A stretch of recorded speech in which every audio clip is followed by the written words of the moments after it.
काय मग तुम्ही सुद्धा इडली किंवा सांबार वडा खाऊन बोर झाले आहे का? बोर झाले असेल ना, तर ही रेसिपी नक्कीच ट्राय करून बघा. तर इथे एक मोठी वाटी उडदाची डाळ घेतली आहे, पाव वाटी मुगाची डाळ आणि पाव वाटी तांदूळ घेतले आहे.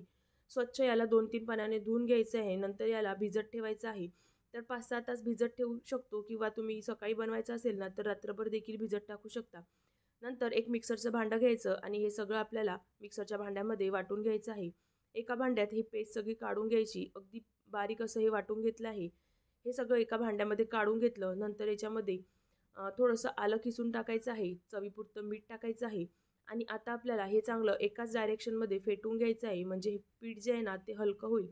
तर आता एका वाटीमध्ये चेक करून घ्यायचं. तर बघू शकता असं वरती फ्लोट केलं आहे म्हणजे पीठ मस्त हलकं झालेलं आहे. तर याचे वडे करून असे तेलामध्ये टाकून घ्यायचे. छोटे-छोटे टाकायचे म्हणजे फुलल्यानंतर असे हे मोठे-मोठे होतात. नंतर चांगलं असं गोल्डन कलर येईपर्यंत फ्राय करून घ्यायचे आणि एका भांड्यामध्ये काढून घ्यायचे. नंतर आता इथे मी रस्सम घेतला आहे. तुम्ही इथे सांबार देखील घेऊ शकता.